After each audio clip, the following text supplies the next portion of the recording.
Life cycle, অর্থাৎ আপনি একটা সিস্টেম ডিজাইন করবেন, ওই সিস্টেম ডিজাইনের জন্য আসলে আপনাকে কি কি স্টেপসগুলো আপনাকে ফলো করা লাগবে, এখানে এই জিনিসগুলো এই স্লাইডটাতে এই জিনিসগুলো কভার করা হয়েছে। দেখেন এই যে লার্নিং অবজেক্টিভের মধ্যে তাই বলছি যে 9 steps in designing information system. এরপর হচ্ছে task perform in E system, অর্থাৎ ওই যে 9টা স্টেপসের কথা আমরা বলতেছি, প্রত্যেকটা স্টেপসে এসে আসলে কি কি কাজ আমরা করা লাগবে। এরপর হচ্ছে nature of tasks perform by system analyst. System analyst আসলে কোন কোন কাজগুলো করবে, the attribute of system analyst, কি কি থাকা উচিত, the tools and use by system analyst, কি কি টুলস সে ইউজ করবে। একদম সংক্ষেপে যদি আমরা একটা ফিগার দেখতে চাই, সেটা হচ্ছে সফটওয়্যার ডেভেলপমেন্ট লাইফ সাইকেল। দেখেন ফার্স্টে বলতেছে প্ল্যানিং করতে হবে, অ্যানালিসিস করতে হবে, ডিজাইন করতে হবে, ইমপ্লিমেন্টেশন করতে হবে, টেস্টিং করতে হবে, ইন্টিগ্রেশন, টেস্টিং এন্ড ইন্টিগ্রেশন, দেন হচ্ছে মেইনটেনেন্স করা হবে। এরপরে এই যে 9টা স্টেপসের কথা বলছি, এই 9টা স্টেপসের প্রথমটা হচ্ছে রিকোয়ারমেন্ট ডিটারমিনেশন, অর্থাৎ আপনার রিকোয়ারমেন্টগুলো ডিটারমিন করা লাগবে, ডিটারমিন করা লাগবে।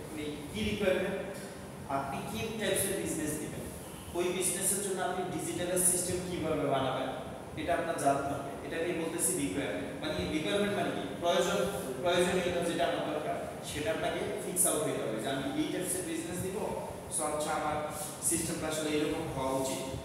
রিকোয়ারমেন্ট স্পেসিফিকেশন, এখন আপনি যখন ডিটারমিনেশন করতে গেছেন সেখানে অনেকগুলো আপনি পাইছেন, রিকোয়ারমেন্ট ডিটারমিন করছেন, কিন্তু তার মধ্যে থেকেও যেগুলো মোস্ট গুরুত্বপূর্ণ ইম্পর্টেন্ট সেই জিনিসগুলোকে আমরা স্পেসিফাই করবো। এই কারণে বলতেছে রিকোয়ারমেন্ট স্পেসিফিকেশন। 20টা রিকোয়ারমেন্ট আপনি কি করলেন, লিস্ট ডাউন করলেন, দেন সেখান থেকে হচ্ছে দেখলেন যে মেজর 10টা হচ্ছে খুবই গুরুত্বপূর্ণ, এগুলো আমরা রাখবো, সেটাকে আমরা বলতেছি স্পেসিফিকেশন। ফিজিবিলিটি অ্যানালাইসিস মানে হচ্ছে সম্ভাব্যতা। ওকে, সেটা হচ্ছে যে কোন একটা বিজনেসকে আমি যদি ওয়ার্কেবল করতে চাই, প্রফিটেবল করতে চাই, তো সেই ক্ষেত্রে অবভিয়াসলি আপনাকে কি করতে হবে যে ওই সিস্টেমটা কোথায় দিচ্ছেন ওই জিনিসগুলো স্টাডি করা লাগবে। অর্থাৎ আপনি ইরিলিভেন্ট প্লেসে আইসা কোন একটা সিস্টেম বিল্ড করলেন সেটা চলবে না। ওই যে বলছিলাম যে কেএফসি যদি আমরা কি করি, একদম লোকাল এরিয়ায় যায় একটা স্টার্টআপ দেয় কেএফসি, একটা আউটলেট দিই, সে চলবে না। তাহলে দেখেন আপনাকে বুঝতে হবে যে আমার এই বিজনেসটা এই জায়গায় চলবে কি, সেটা হচ্ছে ফিজিবিলিটি অ্যানালিসিস। ফাইনাল স্পেসিফিকেশন, এই যে ফিজিবিলিটি অ্যানালিসিস করছেন আপনি, করার পরে আপনার কাছে মনে হলো যে স্যার এখানে চলবে, বিজনেস চলবে, সেটাই আসলে ফাইনাল স্পেসিফিকেশন। তার মানে আপনি ফাইনাল একটা ডিসিশনে মানে চলে আসতেছেন। এরপর বলতেছে হার্ডওয়্যার স্টাডি করা। এখন আপনি এই যে ফাইনাল স্পেসিফিকেশন করলেন, তার মানে আপনি বিজনেস দিবেন, তাই তো? এরপর হচ্ছে মনে করেন বিজনেস দিয়েছেন, এবার হচ্ছে ওটাকে ডিজিটালাইজ করবেন। ডিজিটালাইজ করতে হলে আপনাকে কি করতে হবে, হার্ডওয়্যার কিনা লাগবে। এখন আপনাকে বুঝতে হবে যে কোন কাজের জন্য কোন কাজ মানে কিরকম করতে হবে। এখন ছোট্ট একটা দোকান দিচ্ছেন, এটা হয়তো ডিজিটালাইজ করতে গেলে একটা কি লাগবে, জাস্ট একটা ল্যাপটপ হইলে হলো, অথবা কি একটা মনে করেন যে সিপিইউ মনিটর জাস্ট বাজেট 30-40 হাজার টাকা রাখতে হবে, এটা দিয়ে চলে যাবে। কিন্তু এটার জন্য যদি বাজেট 20 লাখ টাকা তাহলে হবে না। এই জিনিসটাকে বলতেছে হার্ডওয়্যারটাকে আপনাকে স্টাডি করা লাগবে। এরপর হচ্ছে সিস্টেম ডিজাইনে যাইতে হবে। সিস্টেম ডিজাইন হচ্ছে কিভাবে হয় সেই জিনিসগুলো সামনে দেখবো। সিস্টেম ইমপ্লিমেন্টেশন, অর্থাৎ কোডিং এর যে পার্টগুলো আছে। তারপর বলতেছে সিস্টেম এভালুয়েশন, এই যে কোডিং করে সিস্টেমটা লঞ্চ করে দিলেন, ওই সিস্টেম পারফরম্যান্স ঠিকঠাক মতো আছে কিনা, এটাকে বলতেছে এভালুয়েশন। আমরা বলি না বাগ এভালুয়েশন করি, তো ওই যে ক্ষেত্রে কি বলি যে সিস্টেম আপনি ইমপ্লিমেন্টেশন করছেন মানে সিস্টেম আছে অলরেডি, সেটা আপনি ইউজ করে দেখবেন যে এখানে কোনো ল্যাগুয়েজ আছে কিনা, ক্লায়েন্টরা কি বলতেছে, বা আমার এটা কোনো স্লো ইস্যু আছে কিনা, কোনো র্যান্ডম কেসে এসে এরর দিচ্ছে কিনা, এই জিনিসগুলো। সিস্টেম মডিফিকেশন, এর মানে হচ্ছে কখনো যদি সিস্টেমে মডিফাই করার দরকার হয় আপনি নিজের মতো করে কাস্টমাইজ করতে পারবেন কিনা, সেই জিনিসটা হচ্ছে সিস্টেম মডিফিকেশন। এই প্রত্যেকটা ধাপই, এই যে 9টা স্টেপস আমরা করলাম এখানে, এই 9টা স্টেপসে এসে আবার এখানে ডিটেইলস বলা আছে যে রিকোয়ারমেন্ট স্পেসিফিকেশন বলতেছে যে arrived at by the consensus among managers, অর্থাৎ অনেকের এই কনসেনসাস মানে হচ্ছে ঐক্যমত, যেটাকে আমরা বলি যে অনেক লোকের ঐক্যমতের মানে ঐক্যমতটা যদি একসাথে পৌঁছায় দেওয়া হচ্ছে ম্যানেজারের সাথে ডিল করে আমরা হয়তো বা এরকম ভাবে আগাবো সামনে। প্রায়োরিটিজ এবং অ্যাপ্লিকেশন ডিটারমিন, অর্থাৎ অনেকগুলো আপনি লিস্ট ডাউন করলেন, সেখান থেকে প্রায়োরিটি বেস করে সেগুলো আগে অবশ্যই ইমপ্লিমেন্ট করবেন। পিক হাই প্রায়োরিটি অ্যাপ্লিকেশন, ওই যে আগেই বলছি। এই হচ্ছে নরমাল একটা কি ক্লোজার টাইপের কিছু একটা যে এখানে দেখানো হয়েছে যে কোন ধাপে কি ঘটে, এটা একটু আপনারা জাস্ট চোখ বুলাইলে বুঝতে পারবেন না। একদম মুখে যা বলছে রিকোয়ারমেন্ট ডিটারমিনেশন কি কি করা হয়। রিকোয়ারমেন্ট ডিটারমিনেশনে দেখেন ছোট একটা যে একটা পিকচার আছে, এই পিকচার আসলে কি ঘটছে ঘটছে মনে করেন যে এখানে আমরা দুইজন লোক দেখতে পাচ্ছি যে কোন একটা লোক স্টার্টআপ দিবে, সে কোন একটা আইটি কোম্পানিতে গেল বা সফটওয়্যার কোম্পানিতে গেল, যাই হচ্ছে সে কেন যাবে, তার ওই যে স্টার্টআপের জন্য বা তার প্রতিষ্ঠানের জন্য সে একটা সিস্টেম ডিজাইন করাবে বা ডেভেলপ করাবে। তখন এখানে হচ্ছে যে ম্যানেজার আসলে জানতে চাইবে যে আপনি আসলে কি ধরনের বিজনেস করবেন বা আপনি কি করতে চাচ্ছেন, কি কি থাকা উচিত। দেন আমার ক্লায়েন্ট বলবে যে আমার এগুলো লাগবে, আমার এই সিস্টেমে যাতে এগুলো থাকে, এই অংশটা থাকে, এই কথাবার্তা নিয়ে একটা কনভারসেশন দেওয়া আছে। রিকোয়ারমেন্ট স্পেসিফিকেশন, স্পেসিফাই করা মানে কি, আমরা বলি না যে আপনি স্পেসিফিক ভাবে বলেন, মানে একজন যদি তিন চারটা কথা বলে তখন আমরা কি বলি না আমি এত কথা শুনতে রাজি, স্পেসিফিক ভাবে বলেন।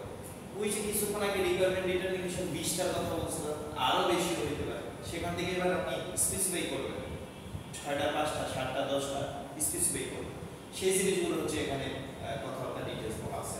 বলতেছে আন্ডারস্ট্যান্ড দ্য এক্সিস্টিং সিস্টেম, যদি কোনো সিস্টেম থাকে, যদি কোনো সিস্টেম থাকে ওই সিস্টেমে আসলে কি কি ত্রুটি আছে এই জিনিসগুলো বুঝে দেন হচ্ছে সিস্টেমকে আমরা আরো কিভাবে উন্নত করতে পারি, এই জিনিসগুলো ওখানে আছে।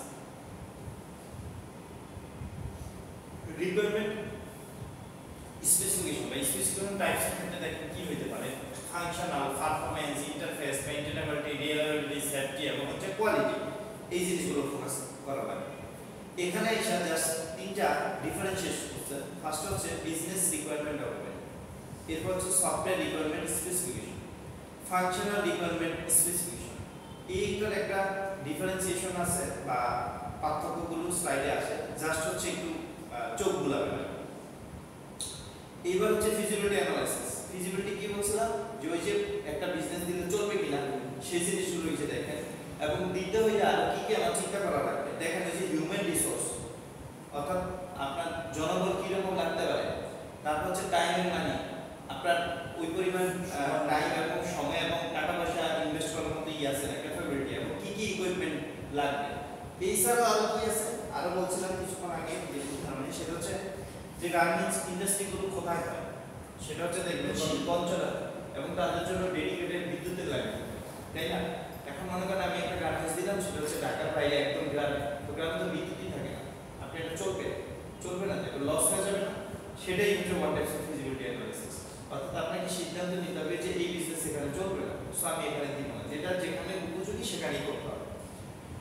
Access cost of each alternative solution, এর মানে হচ্ছে যে আপনি তো অবভিয়াসলি একটা স্টার্টআপ দিলে আপনার একটা প্রথম একটা চয়েস থাকে যে আমার বিজনেসটা আমি এই পাতে যাব। কোনো কারণে যদি প্রথম পাতে যায় কাজ করতে করতে আটকে গেছে, তাই হয়তো আপনি বিকল্প হইতে চিন্তা করেন। দৈনন্দিন জীবনে তাই করি, এক রোডে গিয়ে যদি জ্যাম পাই তাহলে কি আমরা সেখান থেকে বাসায় চলে যাই না, আমরা বিকল্প কোনো রোড দিয়ে দেন হচ্ছে আসি, সেটাই বলতেছে SS cost of is alternative solution. অর্থাৎ আপনি প্রথম যেভাবে আগাচ্ছেন সেভাবে তো অলরেডি কস্টিং কি হবে সেটাতে নিয়ে তো আপনি অলরেডি সচেতন, এই কারণে বিজনেস নামছেন। এছাড়াও যদি প্রথম পার্টটা ফেল হয় বা ফেল করে, তাহলে সেক্ষেত্রে অল্টারনেটিভ পাথে যদি আপনি যান সেক্ষেত্রে আসলে কস্টিংটা কীরকম, এই যে আরো কিছু কথা এখানে বলা আছে একটু দেখবেন। ফিজিবিলিটি অ্যানালাইসিস নিয়ে কতগুলো উদাহরণ দেওয়া আছে। এবার হচ্ছে ফাইনাল স্পেসিফিকেশন। স্পেসিফিকেশন মানে কি, স্পেসিফাই করা একদম ফাইনাল। দেখেন কি বলছে, specification would state what system would achieve. Finally আপনি বলতেছেন যে আসলে এই সিস্টেম দিয়ে কি করা যাবে। স্পেসিফাই ড্র আপ আর ইমপ্রুভ ফর ইমপ্লিমেন্টেশন, অর্থাৎ ইমপ্লিমেন্টেশন ধাপে আপনি চলে যাচ্ছেন আস্তে আস্তে। তারপর বলতেছে এসআরএস ডিটেইল, মানে এটা মানে হচ্ছে এসআরএস মানে হচ্ছে সফটওয়্যার রিকোয়ারমেন্ট স্পেসিফিকেশন। আমরা কর্পোরেট লেভেলে মুখে মুখে কোনো কথা চলে না, কি কলমে কাগজে, তাই তো? অর্থাৎ ডিল করবেন, এগ্রিমেন্টে যাবেন, কলমে কাগজে করবেন, মুখ দিয়ে কোনো কিছু হবে, এটাকে আমরা বলতেছি এসআরএস ডিজাইন এগ্রিমেন্ট। যেটা ফাইনাল স্পেসিফিকেশনের জন্য একটা ফ্লো চার্ট দেওয়া আছে, ওয়ান টাইপস অফ, এটা একটু দেখবেন রিলেভেন্ট আছে, মুখে যা বলছি ওইটার সাথে এটা রিলেভেন্ট একদম। এবার হচ্ছে হার্ডওয়্যার স্টাডি, অর্থাৎ আপনি আপনার সিস্টেমের জন্য কি টাইপসের হার্ডওয়্যার আপনি চুজ করবেন, কি টাইপসের হার্ডওয়্যার চুজ করবেন সেটা আপনার দেখা লাগবে, ওকে। তারপর হচ্ছে সিস্টেম ডিজাইন। এখন ডিজাইন করতে গেলে কিছু জিনিস আপনাকে ফোকাস করা লাগবে, সেটা হচ্ছে logical design of the system. Logical ডিজাইনগুলো কীরকম, ওই যে সাবসিস্টেম আমরা কি মানে নেক্সট স্লাইডটাই হচ্ছে ডিএফডি করবো ইনশাআল্লাহ, তখন হয়তো এই জিনিসগুলো আরো ভালোভাবে বুঝবে। এখন আপাতত বুঝেন যে লজিক্যাল ডিজাইন বলতে কিছু আছে।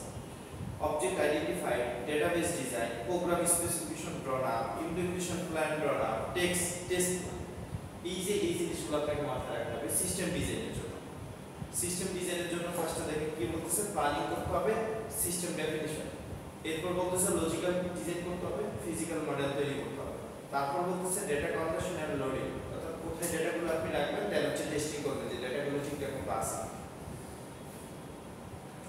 সিস্টেম ইমপ্লিমেন্টেশন দেখলে আমরা বুঝতে পারি রাইটিং প্রোগ্রাম, ওই যে coding create database, document system, train user, trial run of the system, test next.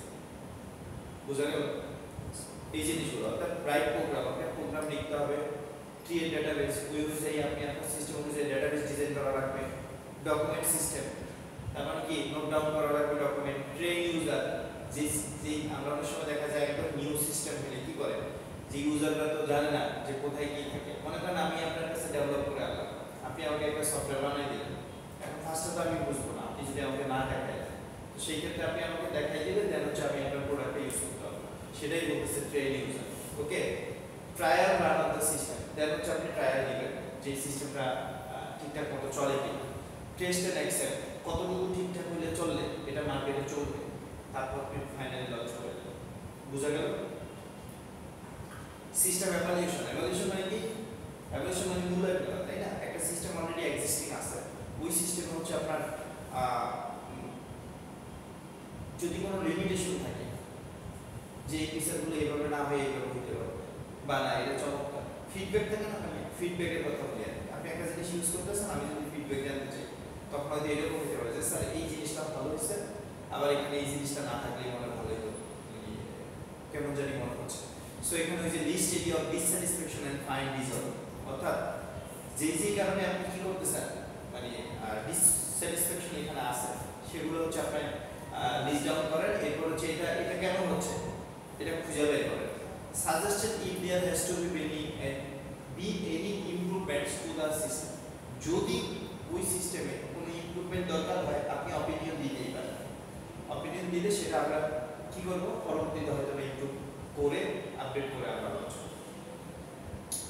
System modification, finally দেখেন ফিক্স এরর, একদম যাতে কোনো এরর না থাকে, add delete feature or required by the user, অর্থাৎ কোনো কিছু যাতে ডিলিট আমরা করতে পারি ইউজার সেটা যাতে করতে পারে।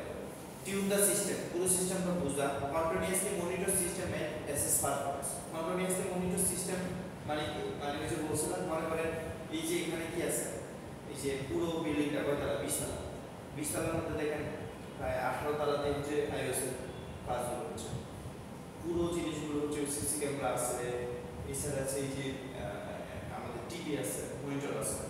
তো আমি যদি ফার্স্টে চিন্তা করি যে নেট কানেকশন আছে, নেট কানেকশনের জন্য আইটি নামে একটা ডিপার্টমেন্ট আছে, ওই ডিপার্টমেন্ট থেকে দেখেন পুরো পারপাসে নেটওয়ার্ক কি করা ডিস্ট্রিবিউশন করছে, তারা এটা মনিটর করে, তাই তো?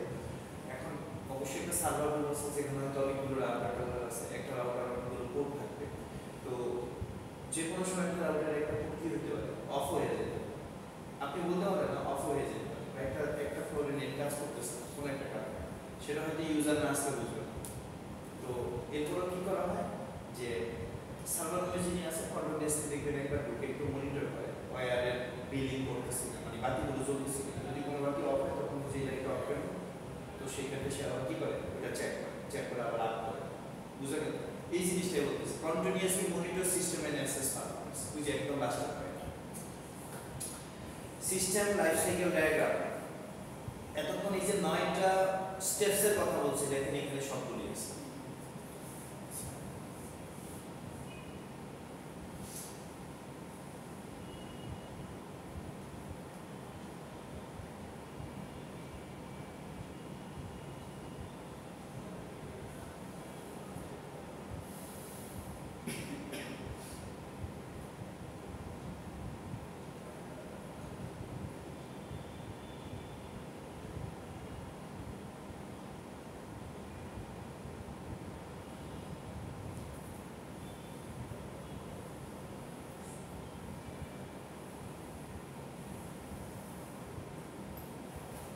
দেখছেন একদম সহজেই পুরো স্লাইডটা অর্থাৎ এই যে সফটওয়্যার অ্যানালাইসিস বা সফটওয়্যার ডিজাইন লাইফ সাইকেল, হ্যাঁ এই জিনিসটা সম্পর্কে আমরা পুরো লেকচারটাতে জানলাম।